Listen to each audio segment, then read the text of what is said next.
Welcome back, everybody, to the GSMC Hoops and Heels Women's Sports Podcast, brought to you by the GSMC Sports Network. So we just got done talking about some NWSL updates, and now we're going to be talking or previewing the KPMG Women's PGA Championships. So the competition is taking place today, to the 23rd, at the Sahalee Country Club in Washington.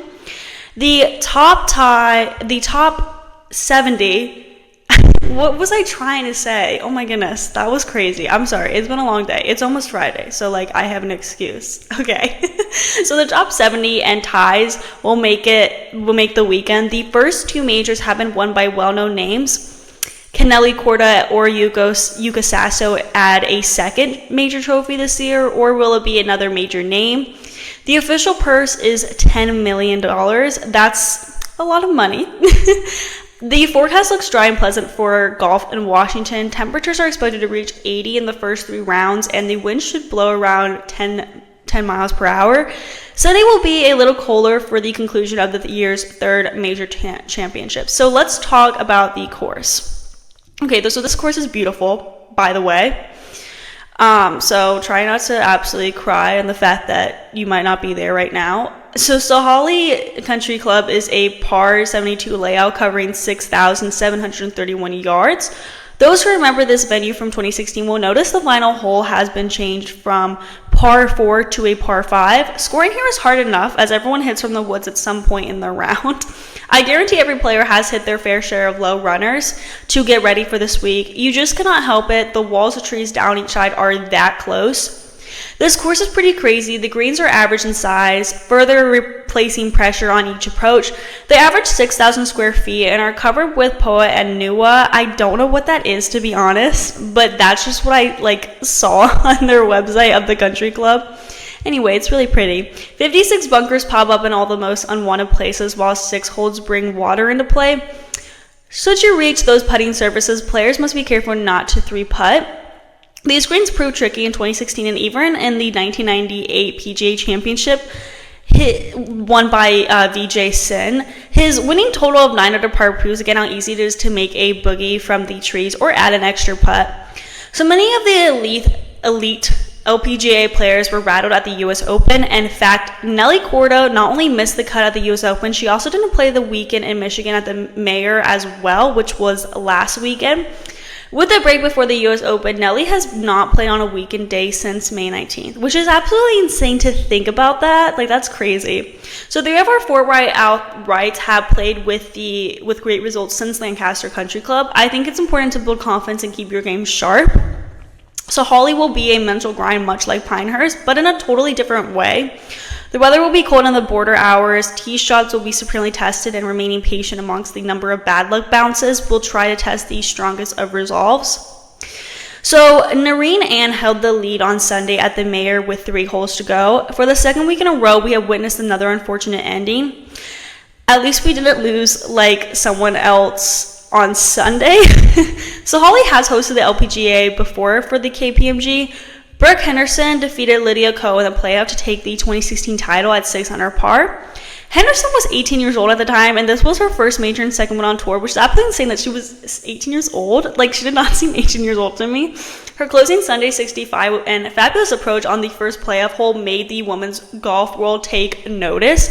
If you get a moment, take a look at this country club on Google Maps. Notice the width of each fairway. This course is like no other major championship venue.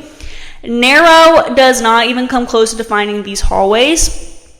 Okay, so now let's get into some predictions. Best bet to win is Akaya Furue. Furue is coming off 3 straight top 8 results. That even includes a 6th-place finish at last month's US Women's Open. The Japanese star is ranked 18th T2G and on the LPGA on 4th and fairways hit. Her top 8 finish at a big brutal test like Baltimore for the 2024 KPMG shows she can handle any length venue. Furue's ability to attack on approach and putt are the secret weapons I know most will be missed. Best head-to-head matchup, we have Ali Ewing over Jin Young Ko. Jin Young Ko is ranked 124th. That's a recipe for disaster heading into a week like this, to be honest. Ali Ewing just felt the heat of contending at the Mayor, finishing 4th. A very strong T2G player, Ewing is in good form and has a great opportunity to catch this H2H matchup by Friday evening. Best bet to finish in the top 10 is Megan Kong. Megan Kong could thread a needle with her driver. Her victory at the Tree Line Canadian Open in Vancouver last year proves she can definitely keep it in the fairway. The LPGA's leader in strokes gained T2Gs this season. King just finished runner-up at the ShopRite as well. So her first major is coming soon. Why not at a place where her extreme accuracy gives her a huge advantage to contend? That's all I'm saying there. So here's some other people you should keep your eye on. Lydia Ko will be competing, and she finished runner-up to Henderson at Sahalee in 2016 and continues her quest to secure the last remaining points she needs to qualify for the LPGA Hall of Fame. I'm so sorry, guys. I don't know why I can't speak today. It's an issue. Anyway, so it was at Sahalee in 2016 that MB Park qualified for the Hall after completing 10 years membership on the LPGA Tour. Also in the field is Lilia Vu, who won the Mayor LPGA Classic in her first start since March after returning from a back injury, which was really insane. Also, if you guys are interested in a recap of the Mayor LPGA Classic, check out Monday's episode because I did one of those in there. Okay, so Vu defeated Grace Kim and Lexi Thompson on the third playoff hole at Blythefield Country Club to capture the win. So Thompson is also in the field and is competing in what is expected to be her final KPMG Women's PGA Championship after she announced her retirement at the U.S. Women's Open. And Kim will also be teaming it up at Sahalee as well. So we should also mention Ryoan Yin. At Boston Golf Club in 2023, Yen won her first major title in thrilling fashion with a closing birdie on the 72nd hole to win by a single stroke at the KPMG Women's PGA Championship. Yen held off a Sunday charge from Yuka Saso to join Shan Shun Fin as just the second player from China to win a major championship on the LPGA Tour. Yen's victory at Balsters Row was her second of the season, and she was elevated to Rolex rankings #1 with her outstanding performance throughout the season. But as Yang prepares to defend her title, she does so in the midst of what has been a challenging year, with just 2 top 10s on her 2024 resume. She'll be interesting to watch for sure, though. And of course, I have to bring up Brooke Henderson again. A 19-year-old Brooke Henderson cemented her status as a world beater after defeating, or world beater. What do people say? Victor? I don't know. Like, I heard someone say that the other day. They were like, a world beater or better. Anyway, she has been very victorious after defeating Lydia Ko to win the KPMG Women's PGA Championship in 2016. It was the first time the venue hosted the major championship, and Henderson felt right at home among Sahalee's towering tree-lined fairways, which reminded her of her home in Canada, apparently. She found a spark early in the week when she made a hole-in-one on her 4th hole of the tournament and won a car. 3 days later, Henderson came back from 2 strokes on the final day with a bogey-free 6-under 65 to force a playoff with Ko, who she promptly defeated on the first extra hole by sticking her approach to within 3 feet of the hole for birdie and the win. The victory marked the first of 2 major titles for Henderson, who has become the winningest golfer, male or female, from Canada with 13 LPGA Tour wins. She returns to Sahalee looking for some momentum as she remains in search of her first title of the year despite carding 5 top 10s through the first part of the year.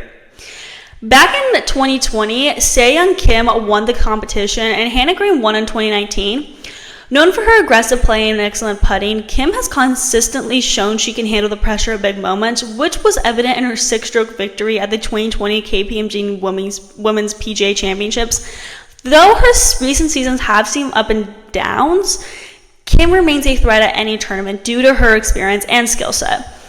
Green is praised for her calm demeanor and strong short game, both of which were crucial in her 2019 victory where she held off strong competitors. Green has maintained a solid presence on the tour, consistently making cuts and finishing strong in various tournaments. Her ability to perform under pressure continues to make her a contender in major tournaments. Yuka Saso obviously has been on a great streak right now, and I would keep an eye on her. Saso's most notable achievements came in 2021 when she won the U.S. Women's Open, becoming the first player from the Philippines to win a golf major. This year she won the U.S. Women's Open, which was another big moment for her, and she was representing Japan at this time. Known for her powerful driving and strong mental game, Saso draws comparisons to Rory McIlroy, whom she has cited as her golfing idol. Her ability to perform well in tough conditions makes her a formidable opponent on the course, and she always has been a great competitor, so I think like this will also be a great weekend for her as well. Lastly, I wanted to mention Nelly Korda again. Nelly Korda headlines the field at the season's third major championship as she makes her debut at Sahalee Country Club. The Rolex Women's World Golf Rankings #1 will be looking to recapture the magic that lifted her to 6 wins early in the season as she rides on the West Coast off back-to-back miscuts at the U.S. Women's Open, presented by Ali and the Mayor LPGA Classic for Simply Gibb. In 2021, Korda won her first major title at the KPMG Women's PGA Championships at Atlanta Athletic Club, but the fact that she had a rough weekend at the Mayor LPGA Classic gives me less hope in her, to be honest, and I don't mean that to be mean. She was tied for 133rd in the 144th player field at the Classic, missing the cut. Korda opened double boogie, boogie, boogie, playing in the afternoon in the grid with fellow past champions Brooke Henderson and Leona Maguire. Korda was even par the rest of the way, offsetting 3 boogies with 3 birdies. She just did not have a good start, and it affected any other move that she would make. Hopefully something like this doesn't happen at the KPMG Women's PGA Championships and she can get her groove back on, especially since the Olympics is approaching and she is supposed to be competing in the Olympics. Okay, so we're now going to move on to our next segment where we're going to talk about the U.S. Diving Olympic Trials. Before we get into that, we are going to be taking a very short break, so I will see you guys very soon. Looking for your daily fix of sports talk without having to pay for it? GSMC Sports Network is available on YouTube. Just search GSMC Sports Network. Get your fix of daily sports talk shows on YouTube, absolutely free. NFL, college football, NBA, MLB, MMA, UFC, fantasy football, and so much more. GSMC Sports Network has shows running all day long, with new sports shows starting every 2 hours. Just like on your favorite cable sports channel, except GSMC Sports Network is absolutely free. Just search GSMC Sports Network on YouTube to catch one of your new favorite shows, like the GSMC College Football Podcast, Chip Shot Football Podcast, Hoops and Heels Women's Sports Podcast, GSMC Basketball Podcast, and so many more. Check it out for yourself. GSMC Sports Network,